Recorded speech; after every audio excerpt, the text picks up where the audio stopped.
पूरे विश्व को वाले तथागत गौतम बुद्ध को नमन करते हुए अर्थात शिक्षा की देवी माता सावित्रीबाई फुले को याद करते हुए व शिक्षा के अग्रदूत महात्मा ज्योतिबा फुले को नमन करते हुए आज के इस कार्यक्रम में उपस्थित आरबीएम के समस्त पदाधिकारीगण एवं दूर दराज से जुड़े हुए समस्त श्रोतागण का मैं इस वेबिनार में स्वागत, वंदन और अभिनंदन करती हूँ। जैसा कि आप सभी को पता है कि आज की सुंदर शाम में हमारा चर्चा का विषय है समान शिक्षा और शिक्षा का राष्ट्रीयकरण आवश्यक क्यों है।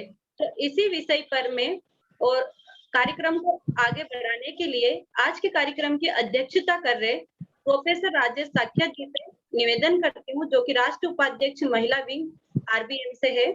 उनसे निवेदन करती हूँ कि वो कार्यक्रम को आगे बढ़ाने की अनुमति प्रदान करें। प्रोफेसर राजेश साख्या जी, राष्ट्रीय उपाध्यक्ष महिला विंग, राष्ट्रीय बौद्ध महासभा।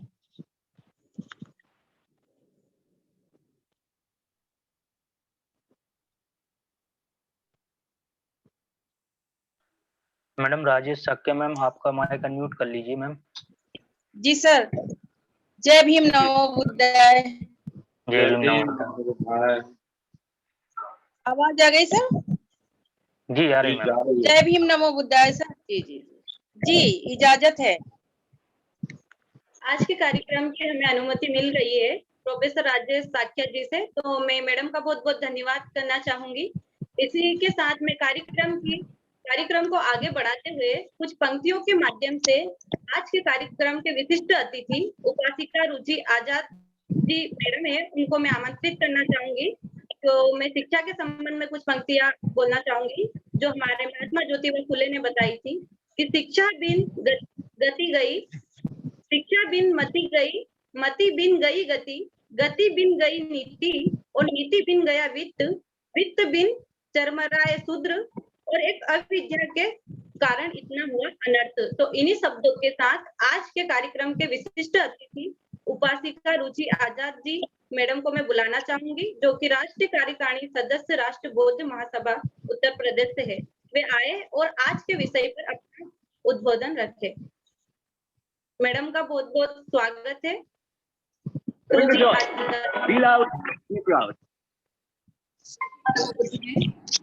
क्या मेरी आवाज आ रही है?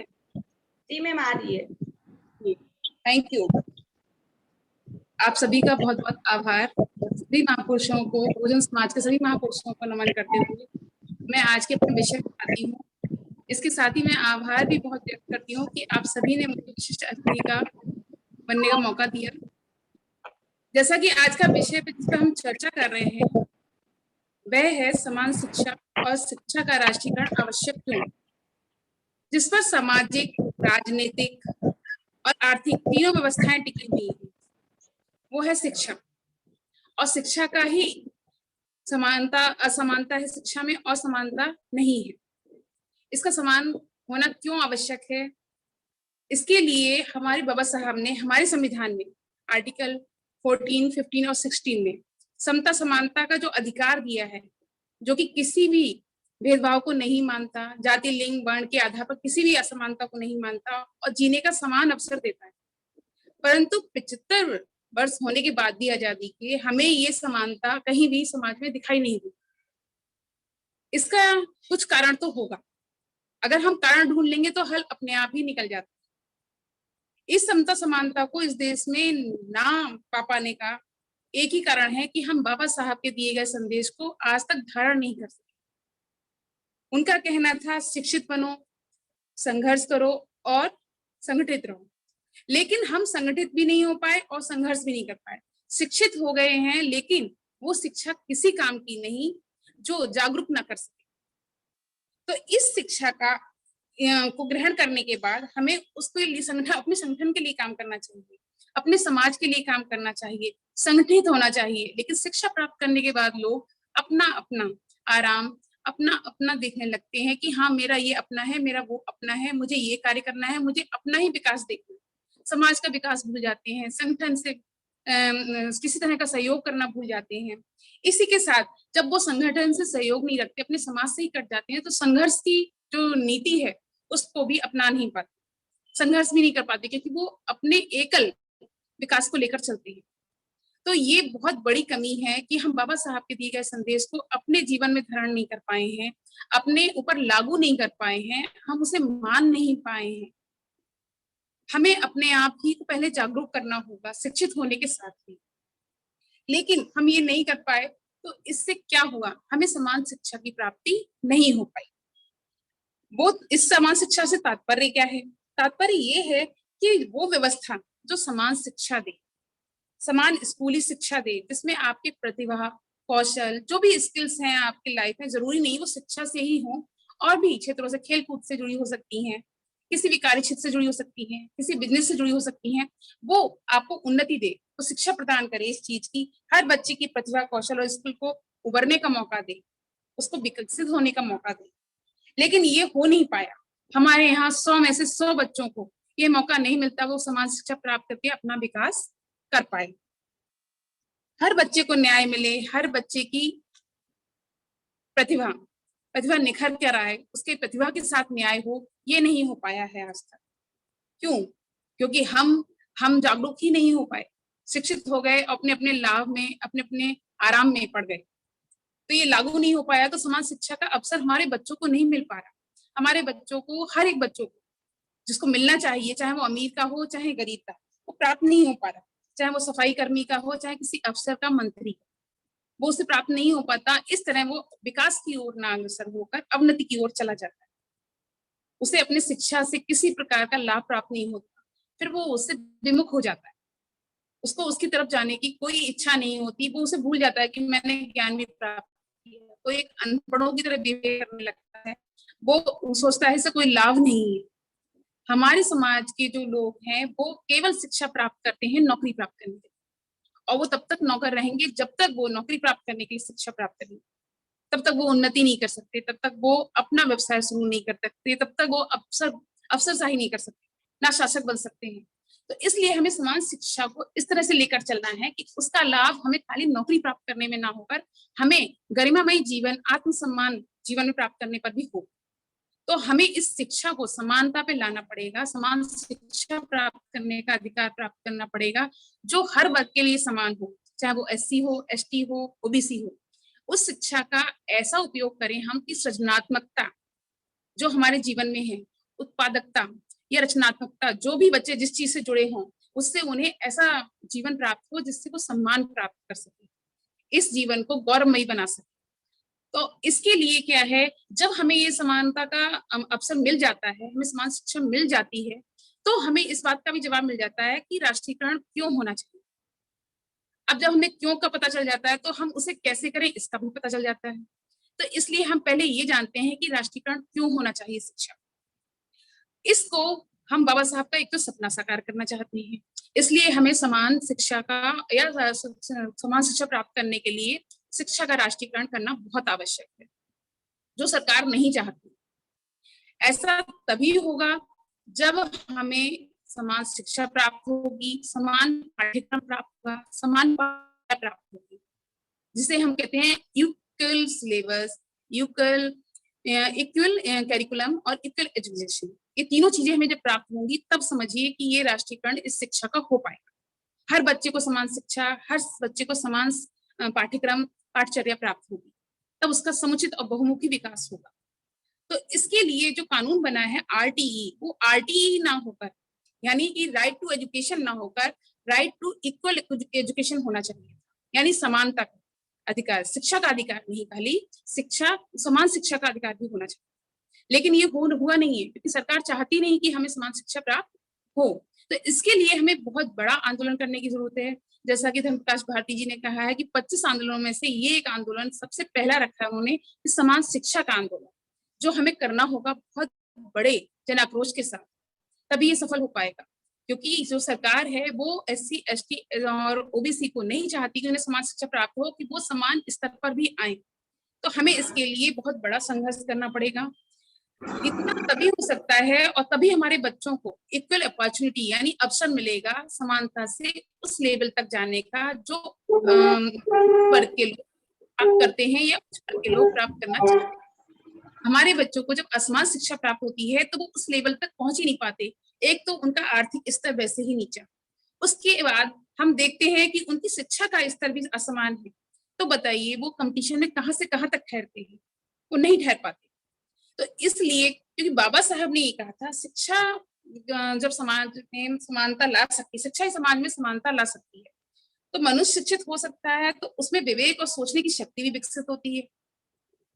जब मनुष्य शिक्षित होगा तो उसमें सोचने और समझने की जब शक्ति विकसित होगी तो वो ना तो खुद पर अत्याचार होने देगा, ना अपने साथ में जो लोग उससे जुड़े हुए हैं उन पर अत्याचार होने देगा।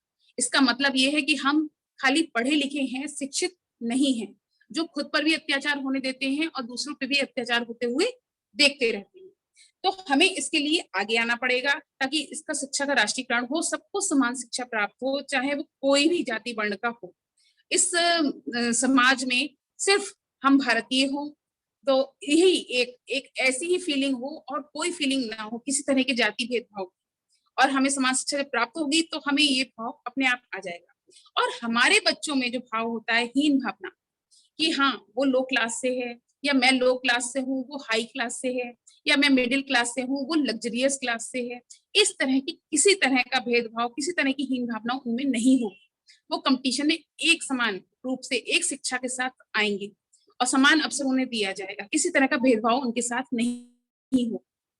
जैसा कि बाबा साहब चाहते थे कि हमारे यहाँ यूनिफॉर्म सिस्टम जो है वो लागू, जब यूनिफॉर्म सेम होगी तो किसी का पता नहीं चलेगा कौन अमीर है कौन गरीब है, तो अपनी काबिलियत से जाना जाएगा, अपने शिक्षा के स्तर से जाना जाएगा। तो इस तरह से वी आर इंडियंस की जो फीलिंग है वही सब मान्य होगी, वही इंपॉर्टेंट होगी। तो इसी को इम्पोर्टेंट करने के लिए हमारे शिक्षा का राष्ट्रीयकरण होना बहुत आवश्यक है, ताकि जो भेदभाव है, जो असमानता है शिक्षा में, वो मिट सके। हम समता, समानता और अखंडता की बहुत बातें करते हैं, हम सभी करते हैं, लेकिन क्या हमने कभी इस बारे में सोचा, हर समय इस बारे में सोचा कि शिक्षा का भी समानता, शिक्षा में भी समानता होनी चाहिए? जब तक शिक्षा में समानता नहीं होगी तब तक समता समानता का कोई अर्थ नहीं होता, ये सब बेमानी हो जाती है। तो इसको एक मान्यता देने के लिए, इस पर एक ऐसा ठप्पा लगाने के लिए कि शिक्षा का राष्ट्रीयकरण हो, समानता मिले, इस अधिकार को पाने के लिए हमें इस बात पर आना होगा कि शिक्षा समानता सबसे पहले हो, तभी इस समाज में जो भेदभाव है, जो भी हमारे साथ भेदभाव या असमानता हो रही है वो काफी हद तक मिट जाएगी जब शिक्षा की समानता हो जाएगी। तो शिक्षा की समानता हो, शिक्षा का राष्ट्रीयकरण हो, तभी ये समानता आ सकती है। ये दोनों एक दूसरे से जुड़े हुए प्रश्न हैं। जब तक ये नहीं होगी तब तक दूसरी चीज नहीं होगी, यानी जब तक शिक्षा समान नहीं होगी तब तक शिक्षा का राष्ट्रीयकरण नहीं होगा, तब तक शिक्षा समान नहीं होगी।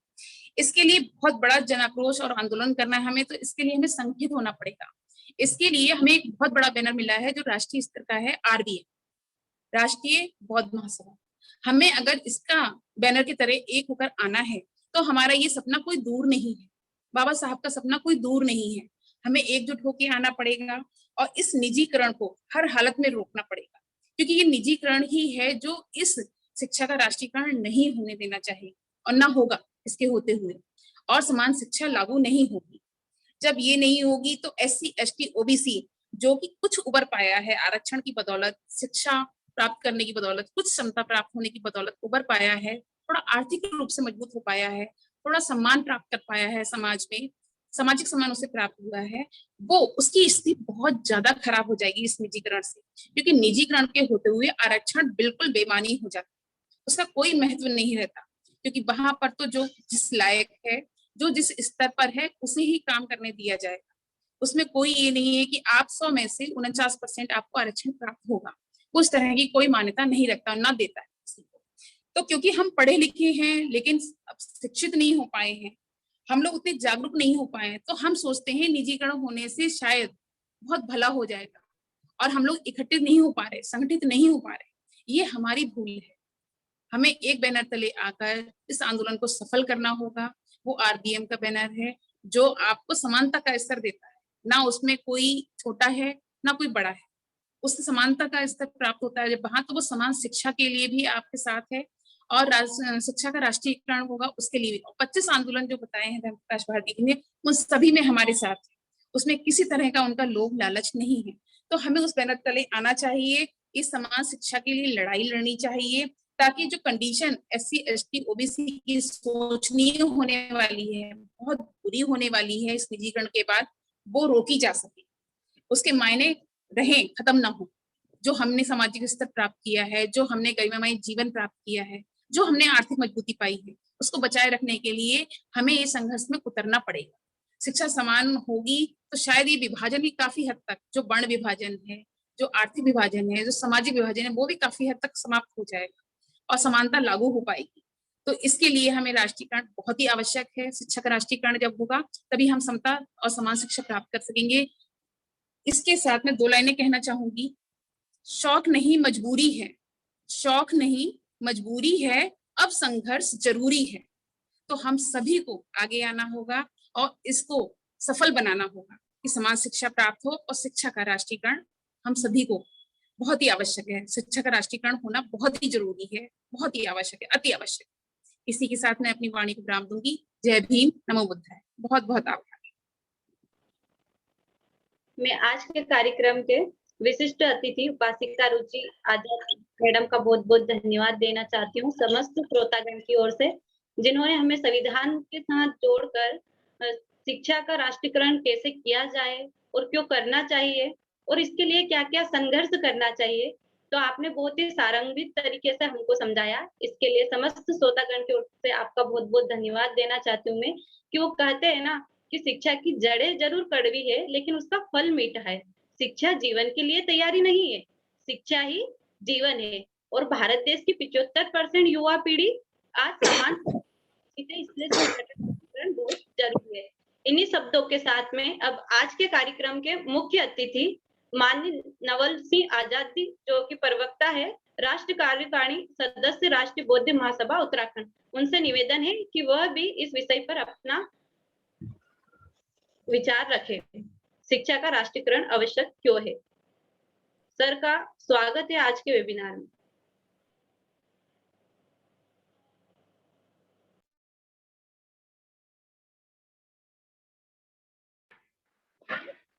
माइक अनम्यूट कर लीजिए साहब। आवाज आ रही सर? सर आवाज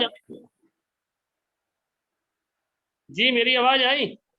जी आ रही है सर, आ रही है आपकी आवाज, क्लियर आवाज आ रही है, बोलिए, बात रखिए। जी।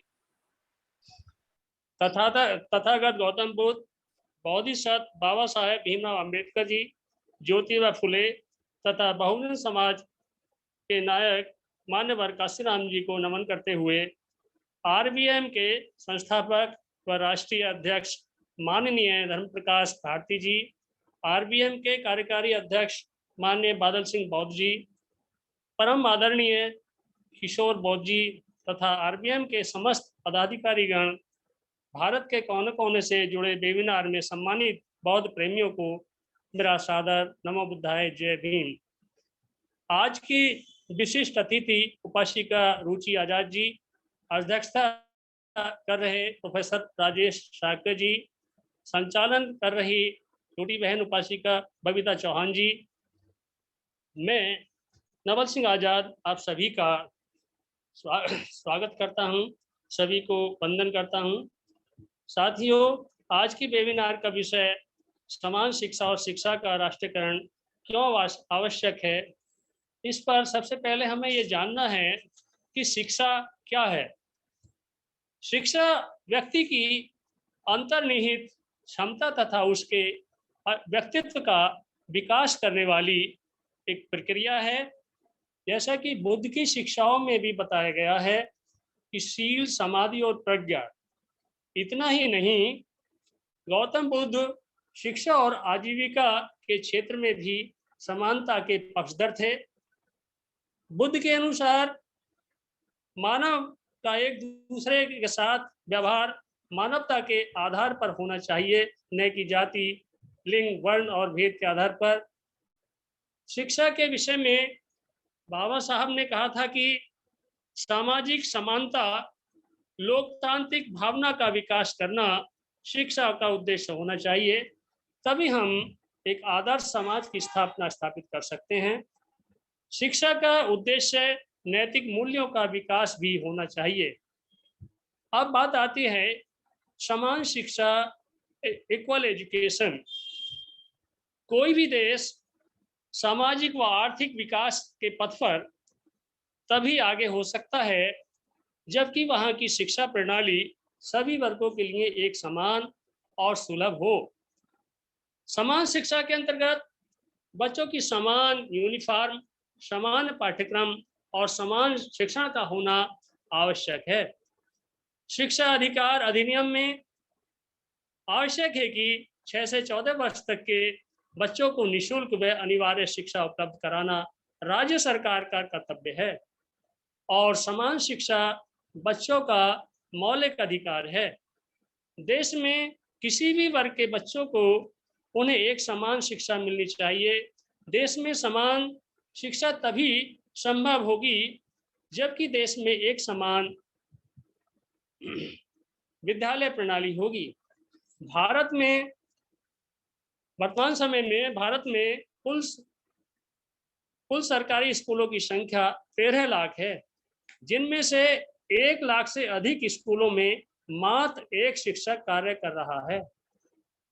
देश का कोई ऐसा राज्य नहीं है जहां पर एकमात्र शिक्षक वाले स्कूल ना हो। दूसरी ओर एक से बढ़कर एक सुंदर और सुव्यवस्थित निजी स्कूल हैं जो कि साधन संपन्न हैं। ऐसे निजी स्कूलों में बहुजन समाज के गरीब बच्चों का पढ़ना संभव नहीं है। आप स्वयं ही अनुमान लगा सकते हैं कि क्या निजी स्कूलों के बच्चों की तुलना सरकारी स्कूल के बच्चों के साथ की जा सकती है।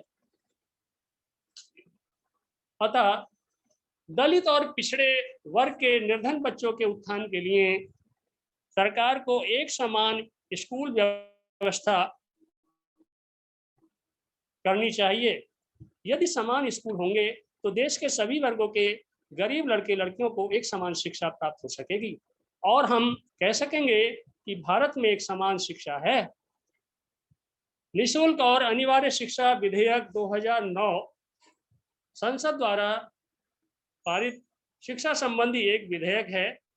इस विधेयक के पास होने से सरकार द्वारा देश के सभी बच्चों को निःशुल्क और अनिवार्य शिक्षा का मौलिक अधिकार मिल गया है, परंतु बच्चों के लिए निःशुल्क और अनिवार्य शिक्षा अधिकार विधेयक वर्तमान में बच्चों को शिक्षा का अधिकार देने के बजाय छीनने का काम कर रहा है। इस विधेयक में शिक्षा का अधिकार देने के बजाय इस विधेयक में शिक्षा के बढ़ते निजीकरण, व्यवसायीकरण और बाजारीकरण पर रोक लगाने की बात नहीं की गई है। आज हमारे देश में शिक्षा की बहुत परतें बन गई हैं, जिसकी जैसी आर्थिक हैसियत है उसी के हिसाब से सरकारी अपने बच्चों को उस स्तर के स्कूलों में स्थिति सरकार द्वारा इतनी दयनीय हो गई है कि उनमें सबसे गरीब साधन ही परिवारों के बच्चों जिनके पास कोई साधन नहीं है, ऐसे ही परिवारों के बच्चे सरकारी स्कूलों में पढ़ते हैं। ऐसी स्थिति में उनकी उपेक्षा, बदहाली ज़्यादा बढ़ गई है। इस दुष्चक्र और भेदभाव को तोड़ने की बजाय यह विधेयक और मजबूत करता है। निःशुल्क और अनिवार्य शिक्षा विधेयक में और भी कई कमियां देखने को मिलती हैं, जैसे कि निःशुल्क और अनिवार्य शिक्षा से में देखने को मिलते हैं जैसे कि निःशुल्क अनिवार्य शिक्षा से जरूरी है समान शिक्षा। निःशुल्क शिक्षा उतनी जरूरी नहीं है जितना कि समान शिक्षा जरूरी है। अच्छा होता कि सरकार अनिवार्य शिक्षा के स्थान पर कॉमन स्कूल का बिल लाने पर ध्यान केंद्रित करती।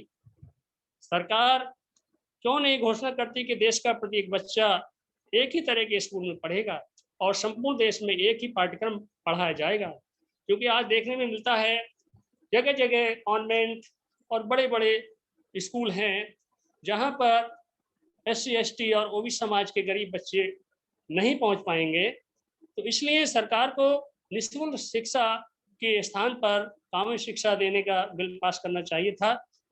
निःशुल्क शिक्षा के तहत सिर्फ 25% सीटों पर ही समाज के कमजोर वर्ग के छात्रों को प्रवेश मिलेगा, यानी शिक्षा के जरिए समाज में गैर बराबरी पाटने का जो महान सपना देखा जाता था वह अब भी पूरा नहीं होगा।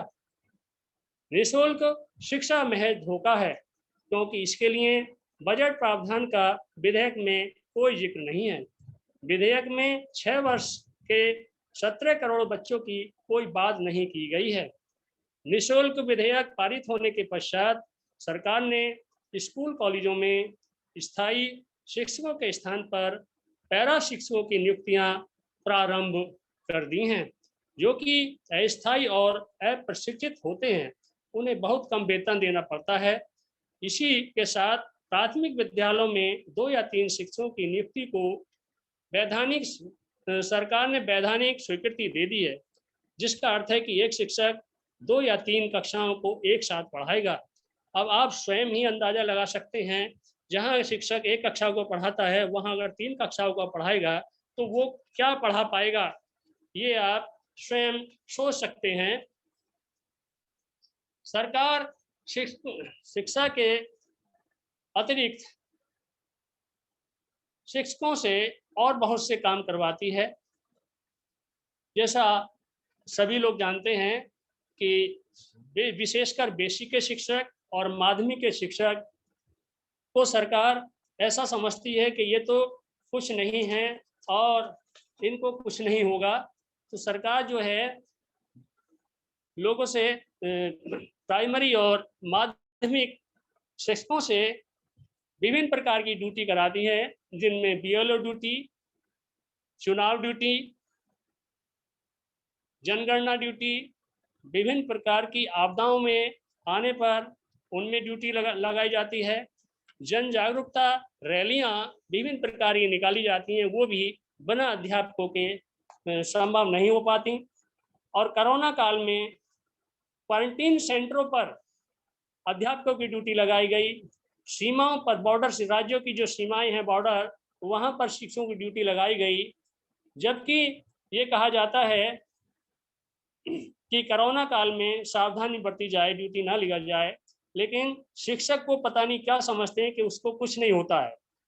तो जब इतने स्थानों पर शिक्षक की ड्यूटी लगाई जाती है तो संभव है वो पढ़ा नहीं पाएगा और उससे बच्चों की पढ़ाई बाधित होती है।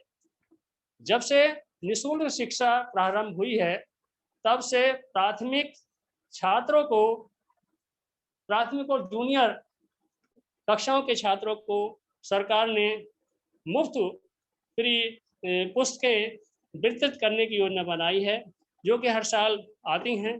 परंतु आज तक जब से वो योजना चालू हुई है, कभी भी समय से या सत्र के प्रारंभ में पुस्तकें नहीं आ पाई हैं। पुस्तकें अक्टूबर, सितंबर, कभी कभी तो नवंबर तक आती हैं, जबकि सत्र 1 अप्रैल से शुरू होता है। तो आप अनुमान लगा सकते हैं कि क्या पढ़ाई होती होगी। तो इसलिए इन व्यवस्थाओं को देखते हुए शिक्षा का राष्ट्रीयकरण आवश्यक हो जाता है। प्राथमिक स्कूलों में व जूनियर कक्षाओं को सरकार की ओर से मिड डे मील के अंतर्गत भोजन कराया जाता है। इसलिए स्कूल खुलते ही सबसे पहले मिड डे मील प्रभारी जो शिक्षक होते हैं वो भोजन की व्यवस्था में लग जाते हैं और भोजन सामग्री जुटाने में, उसकी व्यवस्था करने में कम से कम उनको 1.5 से 2 घंटा लग जाता है। और उसके बाद वो खाना कभी खिचड़ी, कभी चावल आदि बनवाते हैं और फिर वो बच्चों को खिलाते हैं। उसके बाद वो अध्यापक उस मिड डे मील की सूचना अपने उच्च अधिकारियों को देता है कि मैंने मिड डे मील के अंतर्गत भोजन सभी को करा दिया है और आज इतने बच्चे उपस्थित थे, आदि आदि, ये जो है इस प्रकार की सूचनाएं देते हैं। और उसके बाद वो 3-4 रजिस्टरों में उस दिन के मिड डे मील का पूरा ब्यौरा लिखा जाता है, कितने छात्र थे, कितने किसके बालक थे, बालिकाएं थीं। और इस प्रकार ये समय जो शेष बचता है, वो विद्यालय का समय जो शेष बचता है अध्यापक का, उसमें वो डाक संबंधी काम करता है। बेसिक और माध्यमिक में ऐसा कोई दिन नहीं है जिस दिन के 2-4 सूचनाएं ना मांगी जाती हों। तो अध्यापक उन सूचनाओं को बनाने में लग जाते हैं, और यदि वो सूचनाएं समय से नहीं पहुंच पाती हैं तो उच्च अधिकारियों के रोष का कारण या उच्च अधिकारी उनको जो है उनके कोप भाजन का कारण बनना पड़ता है शिक्षक को, और इस प्रकार शिक्षक जो है एक प्रकार से निरीह प्राणी बन के रह जाता है। तो इस प्रकार के उक्त कार्यों के अतिरिक्त शिक्षकों को महीने में कम से कम 4 से 6 दिन विभागीय ट्रेनिंगों में भी व्यस्त रहना पड़ता है। तो इसलिए भी भारत में शिक्षा का राष्ट्रीयकरण करना अति आवश्यक हो जाता है। अब हमारे देश में स्वतंत्रता को 74 वर्ष बीत चुके, 75 चल रहा है, लेकिन आज भी हमारे देश में भारत की जो साक्षरता दर है वो 77.7% है, जिनमें पुरुषों की साक्षरता दर 74.04% और महिलाओं की साक्षरता दर 65.46% है। देश के ग्रामीण क्षेत्रों में साक्षरता दर 73.5%, जबकि शहरी इलाकों में 87.7% है। तो इस प्रकार की सूचनाएं देने में शिक्षक जो है वो व्यस्त रहता है, और इस व्यस्तता के कारण उसको जो है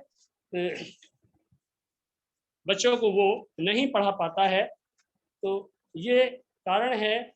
और इसके बाद शिक्षा का जो राष्ट्रीयकरण क्यों होना चाहिए, इसके और भी कई कारण हैं। यह शिक्षा का राष्ट्रीयकरण क्या है, इसका क्या अर्थ है।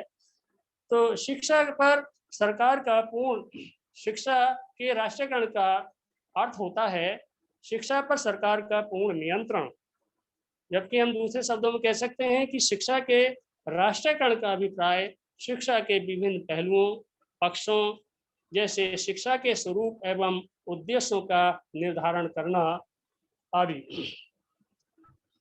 शिक्षा संबंधी प्राचीन जो हमारे तानाशाह रहे हैं उनके भी कुछ विचार हैं। जैसे तानाशाह एवं समाजवादी देशों में देखने को मिलता है कि हिटलर और मुसोलिनी ने शिक्षा में राष्ट्रीयकरण किए इसी स्वरूप को देने का प्रयास किया था। आज से लगभग 200 वर्ष पूर्व ग्रीस में शिक्षा पर राजा का नियंत्रण था, क्योंकि देश की सुरक्षा को खतरा बना हुआ था। दार्शनिक प्लेटो और अरस्तु ने भी शिक्षा पर पूर्ण नियंत्रण का समर्थन किया था। शिक्षा राष्ट्रीयकरण की अवधारणा बहुत संकुचित मानी जाती है, क्योंकि इस दृष्टि से शिक्षा राज्य की नीतियों एवं विचारधाराओं के प्रचार का साधन बन जाती है, और इसमें व्यक्ति के व्यक्तित्व एवं उसकी स्वतंत्रता का कोई स्थान या महत्व नहीं रह जाता है। तो इसलिए ये शिक्षा का स्थायीकरण, इसमें और भी कारण हैं शिक्षा के राष्ट्रीयकरण के, जिनमें से नंबर 1 है शिक्षा के राष्ट्रीयकरण की आवश्यकता। आज गैर सरकारी प्राथमिक व माध्यमिक विद्यालय अधिकांश रूप में व्यावसायिक दृष्टि से व्यापार कर रहे हैं, इसमें शिक्षा का स्तर गिर रहा है। नंबर 2, निजी स्कूलों में शिक्षकों की सेवाएं सुरक्षित नहीं हैं, उन्हें नियमित एवं उचित रूप से वेतन नहीं दिया जाता है। नंबर 3, विद्यालय जातीयता, सांप्रदायिकता तथा राजनीति के अड्डे बनते जा रहे हैं। नंबर 4, शैक्षणिक प्रशासन दोषपूर्ण है, क्योंकि विद्यालयों में राजनीतिक हस्तक्षेप आज के समय में बहुत अधिक है। नंबर 5, भविष्य में लागू होने वाली राष्ट्रीय शिक्षा नीति के राष्ट्रीयकरण की आवश्यकता होने का ही परिणाम है। नंबर 6, अलग अलग शिक्षण व्यवस्था होने से छात्रों में प्रतिस्पर्धा समान तरीके से नहीं हो पाती। नंबर 7, शिक्षा का राष्ट्रीयकरण देश के नागरिकों में राष्ट्रीय एकता की भावना का विकास करने के लिए आवश्यक है। नंबर 8, स्वतंत्रता के 75 वर्षों के बाद आज भी देश के बहुत से क्षेत्रों में देखने और सुनने को मिलता है कि कुछ ब्राह्मणवादी मानसिकता के शिक्षक छात्रों के साथ जाति और वर्ग के नाम पर पढ़ाई में भेदभाव करते हैं। इसलिए शिक्षा का राष्ट्रीयकरण होना अति आवश्यक है। तो हम देखते हैं कि आज स्वतंत्रता के इतने दिन हो गए, लेकिन भेदभाव, जातिवाद आज भी नहीं मिट पाया है देश से। तो ये एक बहुत ही सोचनीय एक प्रश्न है। इस पर हमको क्या हमारी आरबीएम को ही कुछ करना पड़ेगा, इसके लिए संघर्ष करना पड़ेगा, तभी हम शिक्षा को राष्ट्रीयकरण की ओर ले जा पाएंगे। इसके अतिरिक्त शिक्षा का अगर राष्ट्रीयकरण हो जाएगा तब क्या होगा, इस संबंध में जब राष्ट्रीयकरण हो जाएगा तो शिक्षा का राष्ट्रीयकरण करके शिक्षा के स्तर में सुधार व उन्नति होगी, विद्यालय प्रबंधकों की तानाशाही समाप्त होगी, शिक्षकों की सेवाएं सुरक्षित रहेंगी, सभी नागरिकों को शिक्षा समान सुविधाएं मिलेंगी, विद्यार्थियों में लोकतांत्रिक गुणों का विकास होगा। इसके अतिरिक्त शिक्षा में गुणात्मक उन्नति का विकास किया जा सकेगा। और जब राष्ट्रीयकरण होगा तो उसमें मैं समझता हूँ कि भेदभाव, जाति और वर्ग का जो भेदभाव है वो भी कुछ सीमा तक कम हो जाएगा। तो शिक्षा के राष्ट्रीयकरण से तात्पर्य है कि सभी राज्यों में एक समान अगर शिक्षा व्यवस्था न होकर अगर ऐसी शिक्षा व्यवस्था से इसका तात्पर्य है जो राष्ट्रीय लक्ष्यों को प्राप्त करने में सहायक और देश प्रेम एवं राष्ट्र की भावना का निर्माण कर सकें। और जब राष्ट्रीयकरण होगा तो जो सिलेबस है, जो पाठ्यक्रम है, वो भी एक समान होगा। और कैसा होना चाहिए, मेरे अनुसार पाठ्यक्रम का उद्देश्य होना चाहिए कि छात्रों को, जिससे कि छात्रों का सर्वांगीण विकास हो सके। नंबर 2, पाठ्यक्रम के अंतर्गत बालक का नैतिक चारित्रिक विकास होना चाहिए, बालक की मानसिक शक्तियों का विकास होना चाहिए, बालक को भावी जीवन के लिए तैयार करना और बालक की क्षमता, योग्यता एवं रुचि का विकास करना भी आवश्यक है। ये चीजें जो पॉइंट है ये हमारे पाठ्यक्रम के अंतर्गत होने चाहिए। आज देश को 75 साल हो गए, आज़ाद हो गए, लेकिन शिक्षा के क्षेत्र में आज भी देश बहुत पीछे है। जितने भी हमारे देश में वर्ल्ड में यूनिवर्सिटियां हैं उनमें से हमारे देश की किसी भी यूनिवर्सिटी का नंबर नहीं आता है। तो ये एक सोचने प्रश्न है। और विकासशील देशों में भारत का शिक्षा के क्षेत्र में वर्तमान में 6वां स्थान है और शिक्षा जैसी होनी चाहिए इतने समय बाद वो शिक्षा आज भी नहीं हो पा रही है। तो ये एक सोचने का प्रश्न है। और इसमें जो अध्यापक हैं वो एक रूप से मानसिक रूप से वो पढ़ाने के लिए प्रिपेयर नहीं रहते, क्योंकि उनको डांट और अधिकारियों का डर जो है बना रहता है, जिससे वो हमेशा टेंशन में रहते हैं। तो इन स्थितियों को देखते हुए देश में शिक्षा का राष्ट्रीयकरण होना अति आवश्यक है। तो इन कुछ 2 पंक्ति के साथ मैं अपनी बात को विराम दूंगा।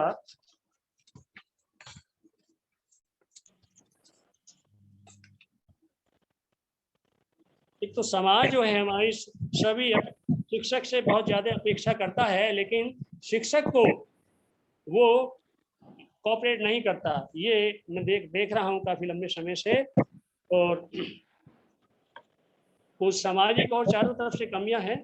तो मैं कुछ पंक्ति के साथ अपनी बात समाप्त करना चाहता हूँ कि वक्त की आंखों से आंखों को मिलाना होगा, वक्त की आंखों से आंखों को मिलाना होगा, बोझ भाजपा सरकार का कांधे पे उठाना होगा, केवल वेबिनार से नहीं काम चलने वाला, घर घर जाकर बौद्ध धर्म को समझाना होगा, बौद्ध धर्म को समझाना होगा।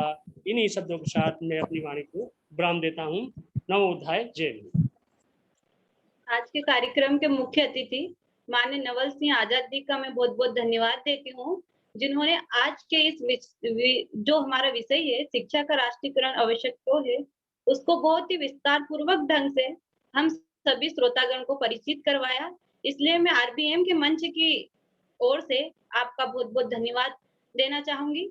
और सर, आपने एक बहुत बड़ी बात कही थी कि जो भारत देश विश्व गुरु कहलाता था, उस भारत देश आज एक भी यूनिवर्सिटी टॉप 10 में नहीं है। भारत देश के लिए बहुत सोचने योग्य बात है और इसीलिए शिक्षा का राष्ट्रीयकरण होना बहुत ही आवश्यक है। और अब मैं कुछ पंक्तियों के माध्यम से आज के कार्यक्रम की अध्यक्षता कर रहे प्रोफेसर राजेश साख्या जी को आमंत्रित करना चाहूंगी। उससे पहले उनके सम्मान में मैं कुछ पंक्तियां बताना चाहूंगी आपको कि एक जो बच्चा रहता है, उसको माँ का दूध मिलता है तो उससे वो हष्ट पुष्ट बनता है, लेकिन अगर उसको शिक्षा रूपी दूध नहीं मिलता तो मानसिक रूप से हमेशा गुलाम रहता है और समाज में व्याप्त बुराइयों से कभी लड़ नहीं सकता। इसलिए हमारे डॉक्टर बी.आर. अम्बेडकर ने कहा था कि शिक्षा वह सैनिक का दूध है जो पिएगा वो दहाड़ेगा, और इस दूध से ही भारत की युवा पीढ़ी को आज वंचित रखा जा रहा है। तो इसको हम किस प्रकार से दूर कर सकते हैं और शिक्षा का राष्ट्रीयकरण भारत में कर सकते हैं। तो इन्हीं शब्दों के साथ में अब इस विषय के ऊपर विचार रखने के लिए बुलाना चाहूंगी आज के कार्यक्रम की अध्यक्षता कर रहे प्रोफेसर राजेश साख्या जी को। तो उनका समस्त श्रोतागण की ओर से और आरबीएम के मंच की ओर से बहुत बहुत स्वागत है आज के वेबिनार में। तो मैडम आए और अपने विचार रखें। नमो बुद्धाय, जय भीम। मैडम, सर मेरी आवाज आ रही है? जी आ रही मैम, आ रही।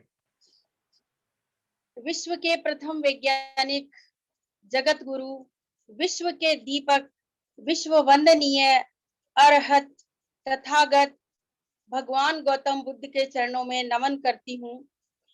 SC ST OBC मूल निवासी बहुजन समाज में जन्मे सदगुरु कबीर साहब, नानक साहब, रविदास जी साहब, अनेक सदगुरुओं को बंदगी करते हुए भारतीय संविधान के जनक डॉक्टर भीमराव अंबेडकर जी को सादर प्रणाम करती हूँ।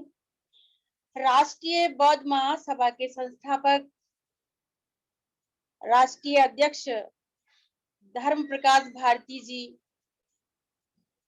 सहित राष्ट्रीय बौद्ध महासभा के समस्त पदाधिकारी, उपासक उपासिकाओं को सादर जय भीम, नमो बुद्धाय।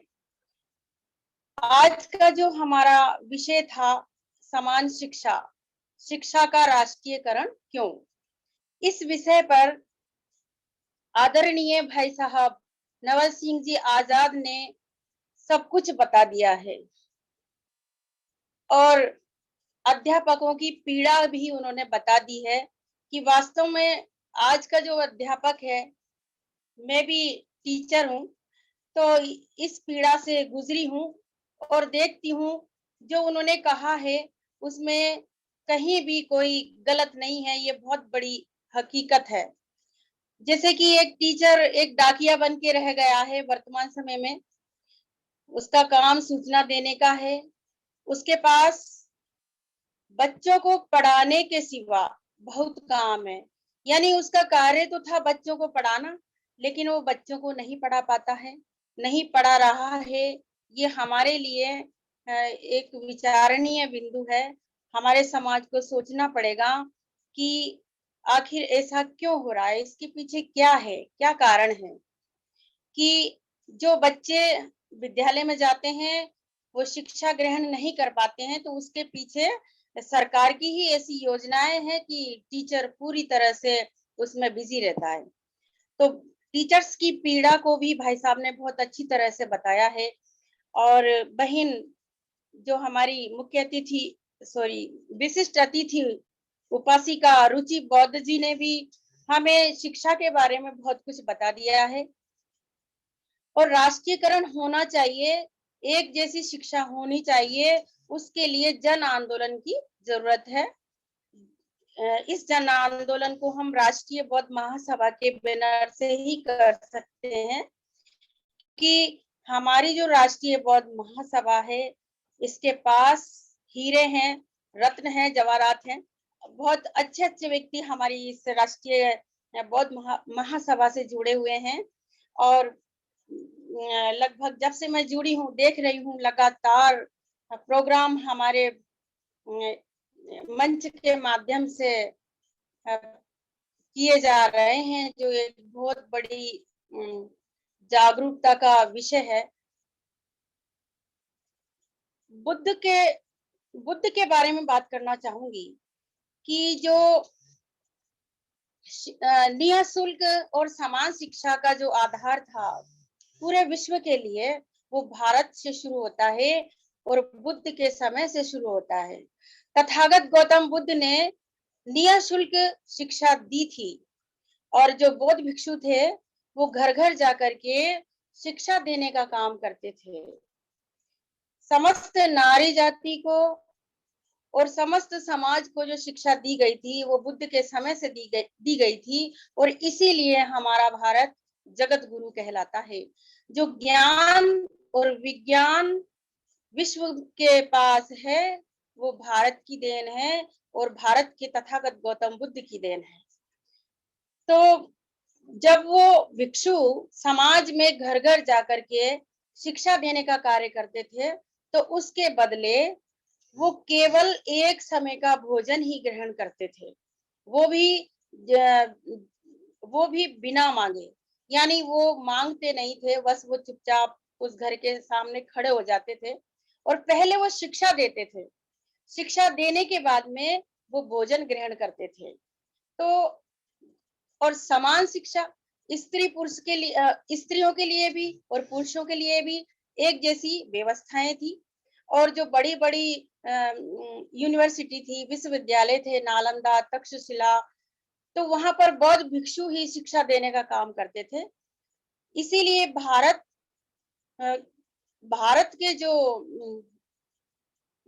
शिक्षा का केंद्र था और विश्व के अनेक लोग यहाँ पर पढ़ने के लिए आते थे। लेकिन जो यूनिफॉर्म की बात आती है तो आप देखते हैं जो हमारा प्राचीन भारत है उसमें भिक्षुओं का जो चीवर होता था वो सबका एक जैसा ही होता था और जो शिक्षा ग्रहण करते थे वो स्टूडेंट भी, आज भी हम कई देशों के अंदर देखते हैं कि जो बच्चे होते हैं छोटे वो चीवर धारण करके ही शिक्षा ग्रहण करते हैं। तो यूनिफॉर्म आज हमारे देश के अंदर भी लगभग एक जैसी है, लेकिन पाठ्यक्रम की जहां बात करते हैं तो पाठ्यक्रम जैसी सरकार है, जिस सोच की सरकार है वैसा पाठ्यक्रम बनाया जाता है। तो हम और हमारे बच्चे क्या पढ़ रहे हैं ये हमें सोचना पड़ेगा। हमें क्या पढ़ना चाहिए और हमें क्या पढ़वाना चाहिए। जब हम इस विषय पर सोचेंगे तो समाज के बहुत सारे लोगों को जागरूक होकर के इसके लिए भी संघर्ष करना पड़ेगा कि जो पाठ्यक्रम है वो हमारे बच्चों के लिए क्या परोस रहा है। यानी हमारे समाज के अंदर बोधिसत्व विश्व रत्न डॉक्टर भीमराव अंबेडकर जी जैसे संविधान निर्माता ऐसी महान हस्तियां पैदा हुई हैं और उन्होंने भी साहित्य लिखा है, उन्होंने अपनी कई किताबें लिखी है। उन किताबों को विद्यालय के पाठ्यक्रम में शामिल नहीं किया जाता है। हमारे समाज के अंदर तथागत गौतम बुद्ध, सदगुरु कबीर साहब, रविदास जी साहब, नानक साहब, अनेक सदगुरु हुए हैं जिन्होंने जिनके खुद के विचार हैं, उनके कई सारे ग्रंथ हैं। तो उन चीजों को पाठ्यक्रम में शामिल किया जाना चाहिए, वो भी नहीं हो रहा है। और जैसे सरकार बदलती है पाठ्यक्रम बदल जाता है।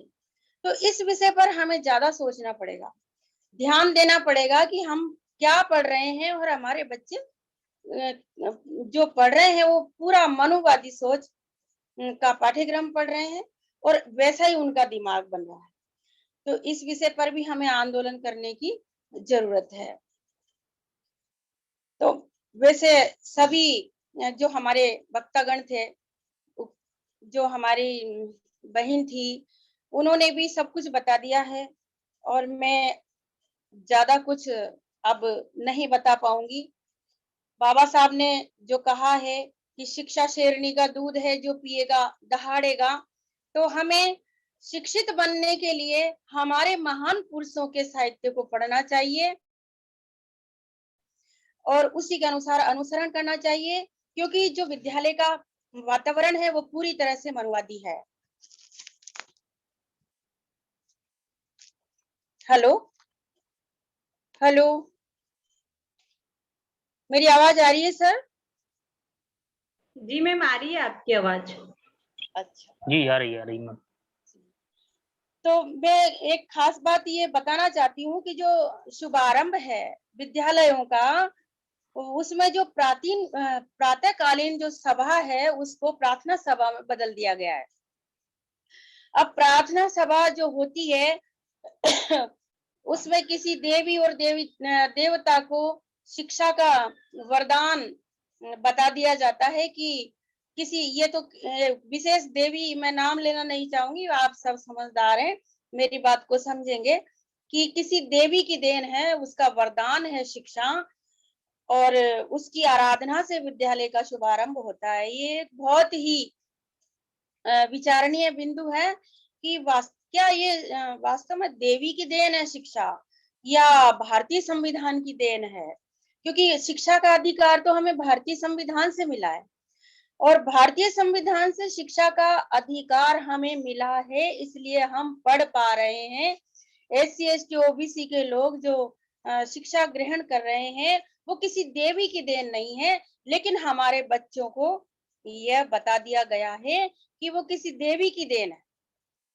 यदि ये किसी देवी की देन थी तो 26 जनवरी 1950 से पहले, जब भारतीय संविधान नहीं था, तब भी ये शिक्षा सबके लिए होनी चाहिए थी, क्योंकि वो देवी सबको पढ़ा देती घर घर जाके। तो हमें इस विषय पर भी एक आंदोलन करने की जरूरत है कि प्रातःकालीन सभा को जो प्रार्थना सभा में बदल दिया गया है, उसके अंतर्गत तमाम तरह के मंत्र और मनुवादी व्यवस्था को उसमें ढाला जा रहा है, ताकि बच्चा वैसा ही बन जाए। बच्चे को जब हाथ जोड़ करके वो काल्पनिक देवी की जब आराधना करता है, तो वो यही सोचता है कि ये इसी देवी की वजह से मैं पढ़ पाऊंगा, और इसी देवी की वजह से मैं फर्स्ट आऊंगा।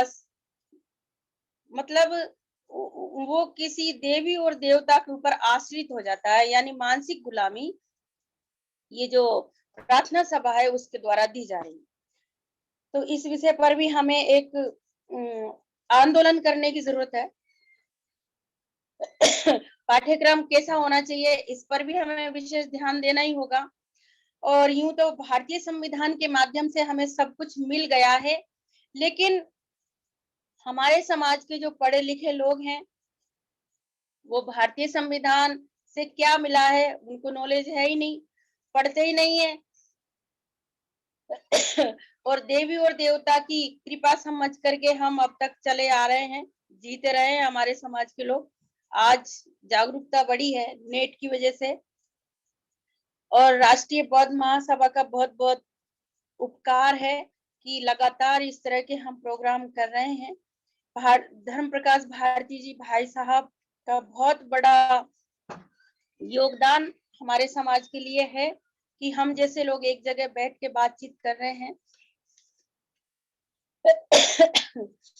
और मैं आप लोगों को ज्यादा समय नहीं दे पाती हूँ, जुड़ नहीं पाती हूँ, उसके लिए मैं क्षमा चाहूंगी, और कोशिश करूंगी कि और नए लोगों को मैं जोड़ पाऊं।